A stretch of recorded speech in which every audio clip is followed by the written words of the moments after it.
mihi ana ki te rangi, mihi ana ki te whenua, mihi ana ki ngā tūpuna i te pō, mihi ana ki ngā uri i te Aotea tēnā koutou katoa. Kia ore te iwi kua haere mai nei ki te titiru i tēnei hui, ko Jack Tame aho. Kia ora everyone, welcome to this VIP dialogue at the 2021 APEC CEO Summit. I'm Jack Tame and it is a pleasure to be with you for this conversation. For this VIP dialogue, we are discussing the role of business in building a sustainable and inclusive future, ESG. And to discuss our important topic this morning, we have a range of insightful voices. We'll begin with Yumiko Murakami, who's a general partner at MPower Partners, an ESG-focused venture capital fund, whom you've just heard from at the CEO Summit. Ms. Murakami is the former head of the OECD Tokyo Centre. Kia ora, welcome to this conversation. Thank you. Very excited to be here today. Mark Averill is the CEO and senior partner at PwC New Zealand, where he leads a team of more than 130 partners and more than 1,700 staff focused on building trust and helping New Zealand businesses solve their most important problems. Great to see you again, Mark. Morning, Jack. Good to be here. And Annabelle Chanters is the Sustainability and Climate Change Leader at PwC New Zealand. She's focused on supporting public and private sector organisations to incorporate a sustainability lens into their business strategies and consider and respond to the implications of climate change. Kia ora, Annabelle, good to see you. Good morning. Thanks, Jack. Our panellists bring considerable expertise, and this is a great opportunity for all of you watching this VIP session to send us your questions and comments. I'll put them straight through. Never before have there been fewer barriers in getting some key insights in the ESG space. So please make sure you use the chat function in your Microsoft Teams, and we will get some of those questions to our panellists over the next half an hour or so. Mark, I might begin this kōrero with you if I can. This is a period of incredible uncertainty at the moment, but I'm interested in hearing from you to get the perspective of PwC New Zealand, and particularly because you're part of a global firm. What do you think about when you think about the operating environment for businesses over the next 12 to 24 months? Look, I suppose when I think about the operating environment, lucky enough being part of a large global firm, you get the access to some great insights from counterparts right around the world. And you've already mentioned uncertainty.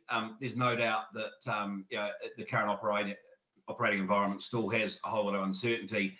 Part of that was pre-COVID, if you like, sort of digital disruption, some of the geopolitical differences, they were all there.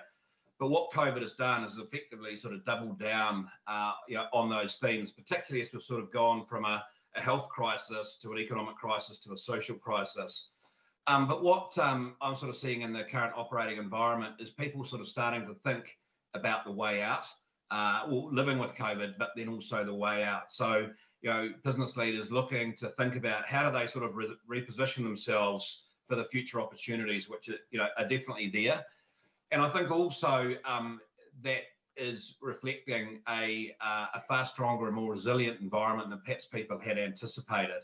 A stronger economy, but there still is that uncertainty there.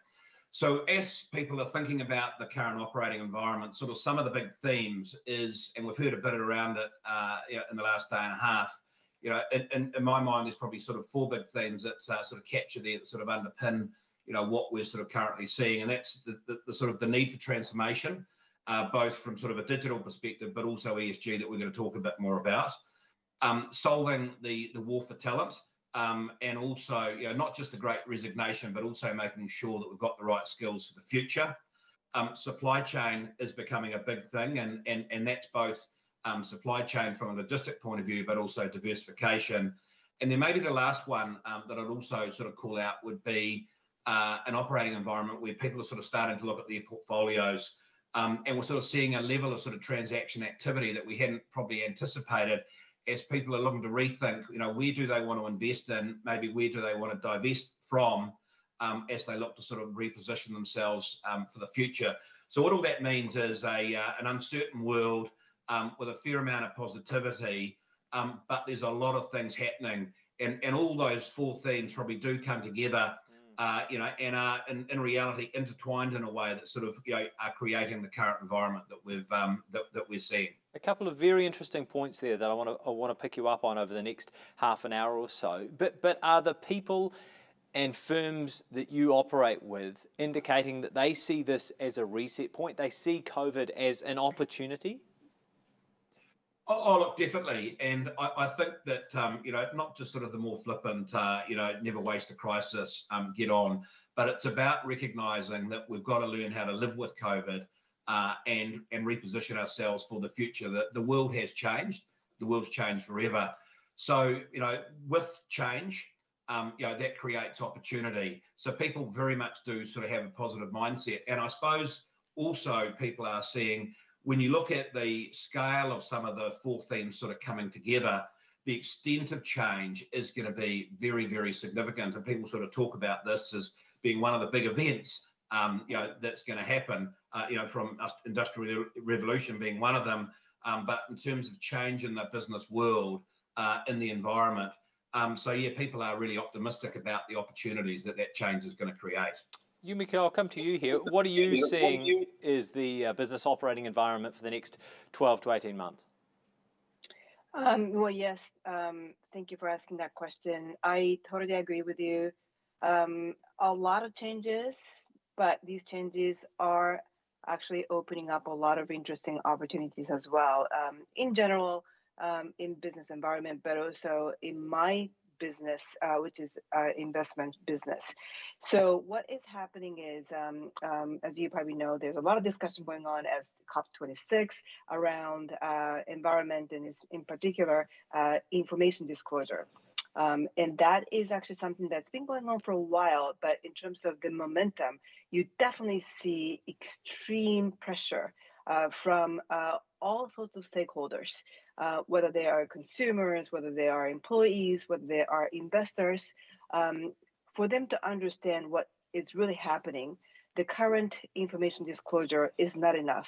Current information disclosure in terms of listed companies disclosing their financial information, that's not enough. And again, it's been something that's been discussed for a while, but the COVID pandemic, which has caused a number of health challenges, but also social and economic challenges, made me realize there are a number of non-financial information that we have been always paying attention to, we meaning investors, but they have not been required in terms of companies' information disclosure.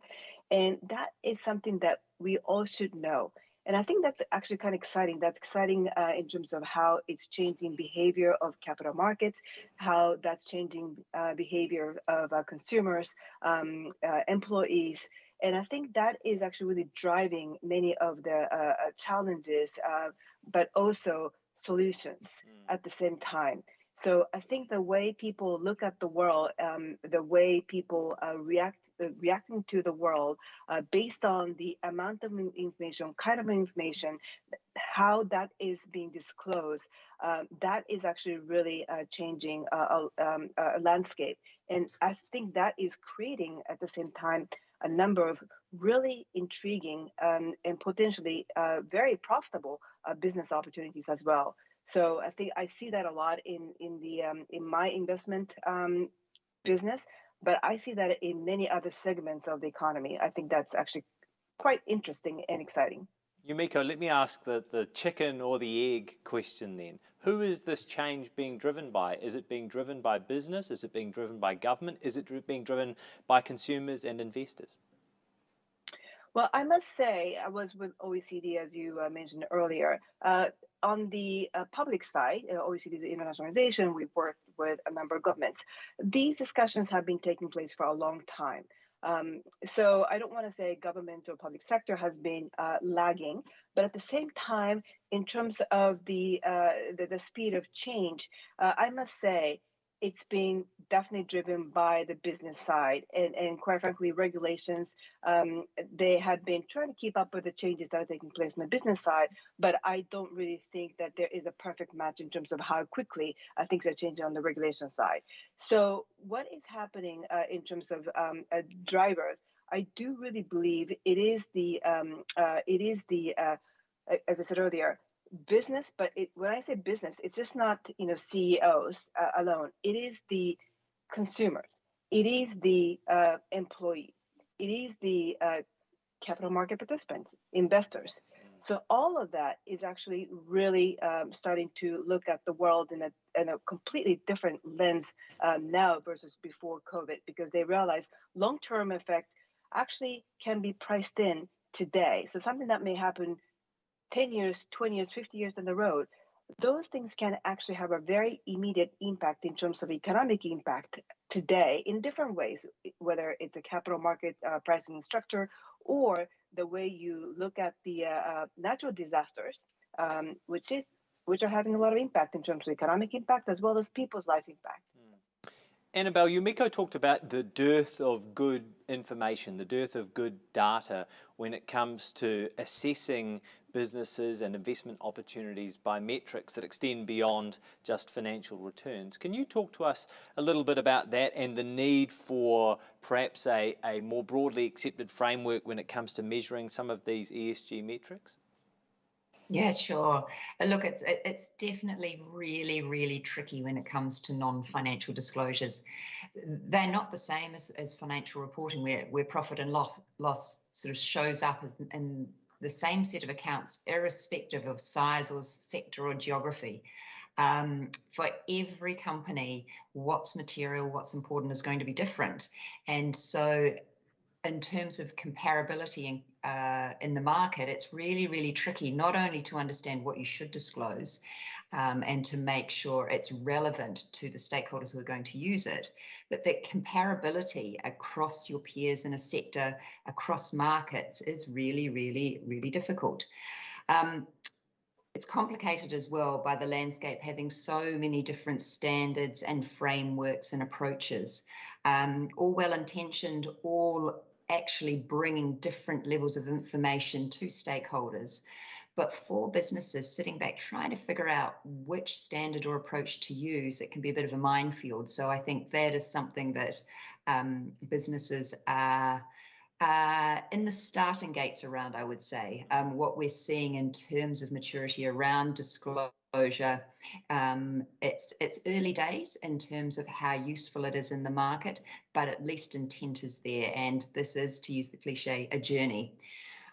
What's been really exciting in the last few days coming out of COP26 is the IFRS's Foundation's announcement of a new international body to ensure common standards. So that's really significant because it's starting to say, let's try and standardize this if we can. So this body that they're going to set up, the International Sustainability Standards Board, bit of a mouthful. It's already published 2 prototype standards, one around climate-related disclosures and one around general sustainability requirements.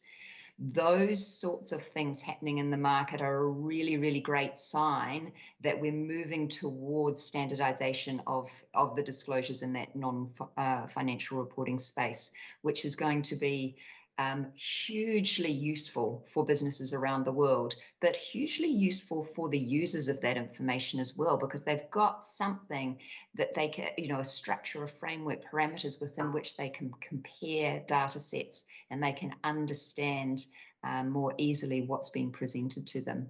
Then, of course, we're seeing in the financial space specifically the momentum around the task force on financial related climate disclosures and how that has taken over in some respects the world in a really positive way. And here in New Zealand, we've very recently passed the legislation mandating climate-related financial disclosure in this market, and many other countries are doing the same.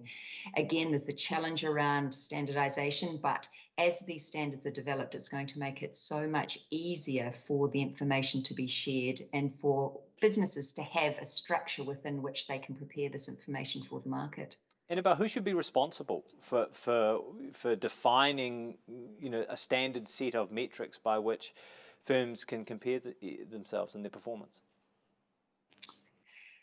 That's a tricky question because you want to ensure that that organisations, that companies in a market all get a chance to have some input into what a standards should look like. But coming back to that issue around comparability, you really do need a body that is responsible for perhaps other financial standards or reporting standards in a market to be leading the charge around that.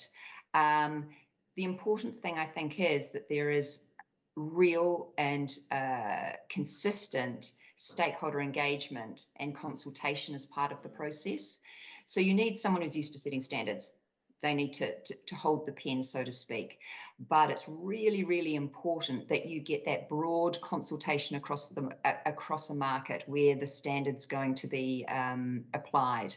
The reason being, and again, it goes back to my first point, because with non-financial reporting, what needs to be disclosed differs from industry, from sector, from geographic location. It's really, really important that you get that diversity of view brought into how the standards develop and how they evolve, so that they're actually useful and relevant.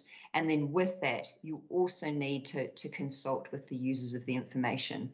It has to be useful and relevant to them as well. So perhaps one body to own the standard setting itself, but broad consultation in order to make sure it's relevant.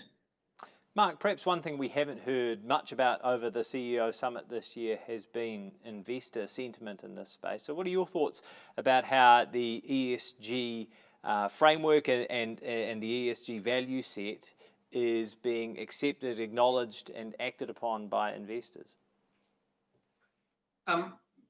Maybe first, Jack, talk a comment about investment sort of more generally.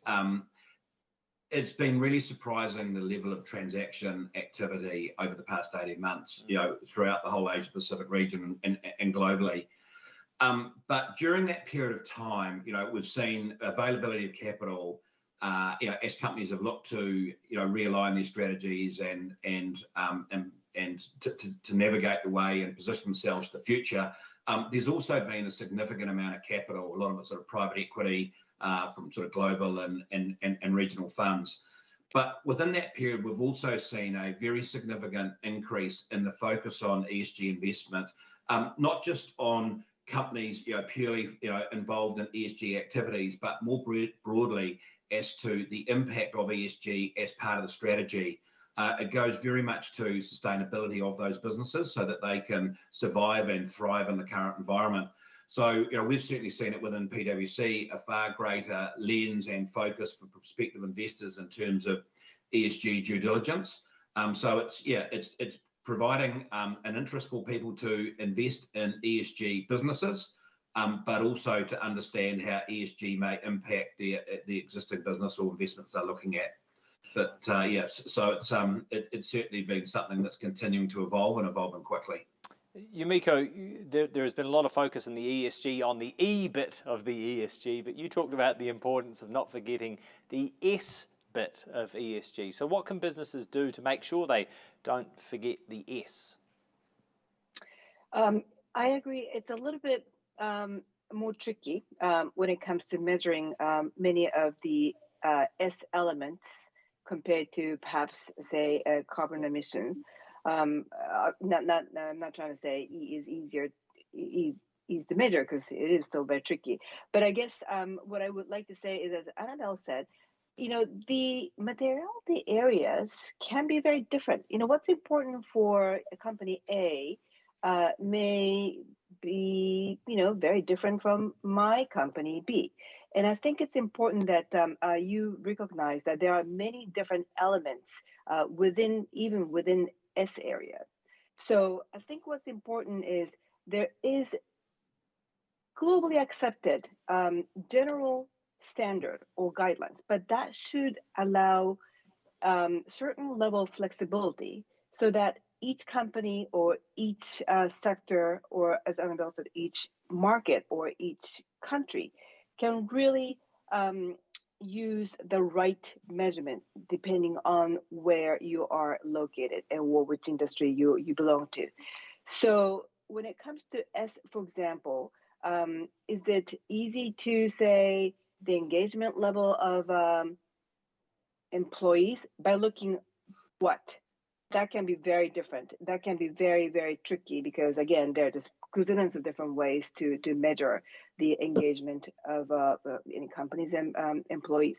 So what is important is for investors and also for management to understand what is the important driver that can sustain the growth, and that driver can be very, very different. And I think what's important is, again, to understand that there are different ways to look at the same picture.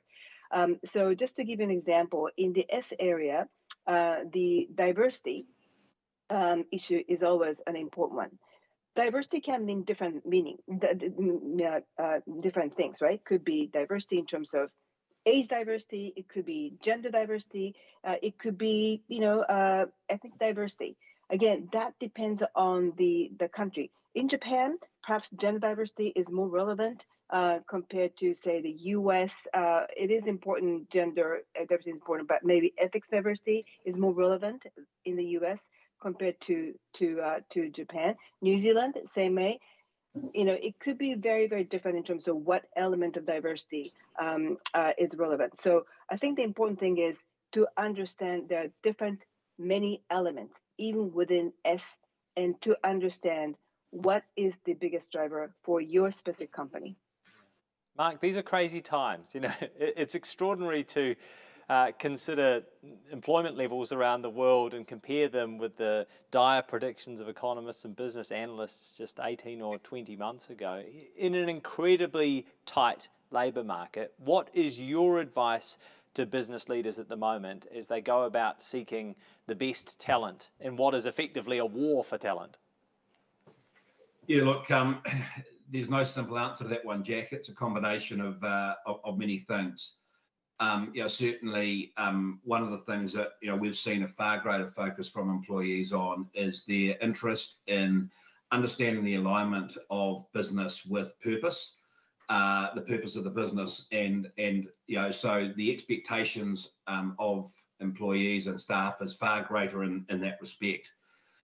When we are sort of looking forward, and particularly in a situation like we are here in New Zealand and many other countries where there's been some fairly significant lockdown periods and where the borders have been closed, that's put some major pressure into the system, and we're sort of very mindful of the impact that may well have as we get more freedom, hopefully in the very near term. Because having borders open and having the opportunity for businesses like PwC to be able to bring people into secondments, or for expats to return, or indeed bring in other people to get business experience in New Zealand, that's a really, really important part of the employee and talent sort of ecosystem. So that's sort of quite an important aspect. The other area in terms of that we're working on pretty hard to try and create it more attractive is to ensure that we've sort of got what we would term sort of a workplace of the future. So within that, that's a combination of things. You need a really flexible working environment, you need attractive premises, and all around that sort of wrapping a really, really inclusive culture. The other aspect is also in the current world where there is transformation and the whole digital world is changing and evolving. The need for upskilling is so important to make sure that both we've got leading technology, but also we've got the ability for digital capability, and so therefore having those skills and developing that is also a really, really important part. And maybe the final bit that I'd mention is we've also at PwC and many other companies, I think about how do you broaden out your channels of recruitment. So as an example, we've been quite a traditional post-university employer. Now we're looking at it very, very differently. We're thinking about sort of some direct school leaver entry apprenticeships and putting in deliberate programs around that. And with that, that does also enable us to bring in people from, as I say, different channels, so we can also then look at some of the sort of diversity and inclusion objectives that we've also got by sort of broadening out those employee channels. So lots of different things that sort of come together, but as you allude to, it's going to be a really, really important 12 to 18 months as we work through the war for talent. Annabelle, on the subject of talent, with the growing focus on climate change in particular and a just transition to a new economy, how do we ensure that people have the right training and development opportunities so that they can be best prepared for the jobs of the future?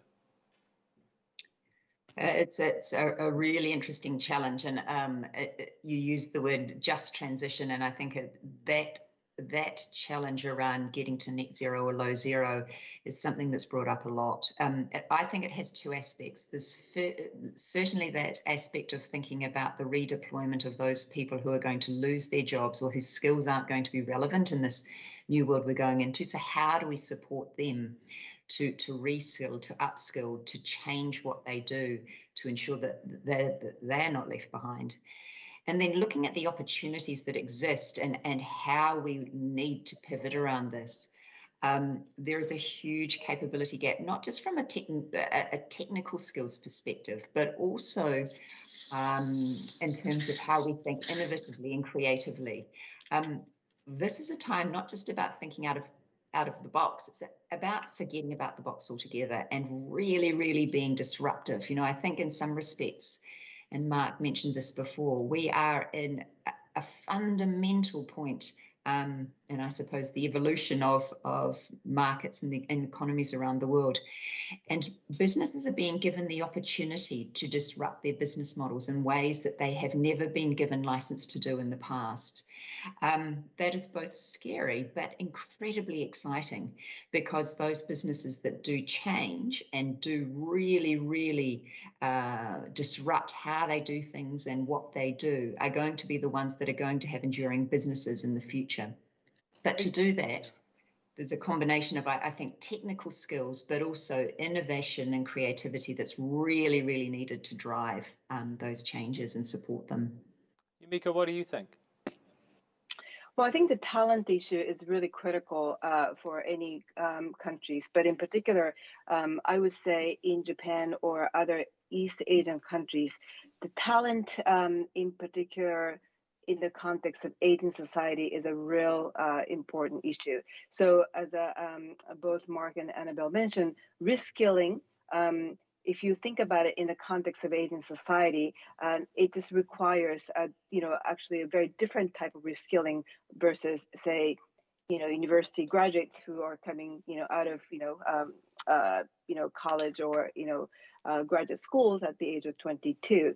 And I think because of the fact that society is changing so fast, digitization is taking place so fast, I think we need to be able to embrace these challenges in terms of how environment is changing with technology, together with the larger part of the population, at least in the context of Japan, which is elderly. At this point, we're actually becoming extremely old society and labor is shrinking. So I do think we have to look at the reskilling challenge in a very different light when you're dealing with the aging society. And that's going to be actually the key in terms of how sustainable societies is going to be, at least in the context of Japan or other Asian countries that is facing aging challenges. All right, we are almost out of time. So Mark, I'm going to throw the last question of this session to you. A key focus for Aotearoa New Zealand in chairing APEC this year has been around inclusion and looking at how governments and businesses can work together to ensure no group is left behind. What's your view on inclusion, and how is PwC promoting that on the path forward? Inclusion is a critical part of the way forward, and certainly something at PwC that we're very, very mindful of and see it as a critical part of the culture and the environment that we're creating. We are looking at not just providing the environment, but recognising that we also need to change and evolve and perhaps be more representative of some of the communities that we operate in. So we've been having some deliberate recruitment and setting some targets. For example, Māori Pacifica, really, really relevant here in New Zealand. Our representation in that within our workforce currently is less than 10%. We collectively, they're sort of near 25% of the population. So we're being quite open about that we do see, looking to increase and being more representative of our communities is really, really important. So that's something that, having that cultural confidence certainly within our environment and competency right across the business, and those sorts of initiatives also sort of augment what we're currently doing. So a number of different things, Jack, but it's really, really important, something that we're very aware and seeing many other organisations looking at as well. I think that is a good place to wrap things up. Mark, Averill, Annabelle, Chanters and Yumiko Murakami, tēnā koutou. Thank you very much for being with us, and for all of you who have tuned in and contributed your questions, I really appreciate it. You're doing my job for me. Thank you so much for your active participation.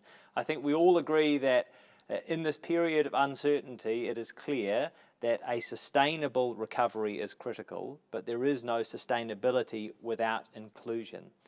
Nō reira, tēnā koutou, tēnā tātou katoa.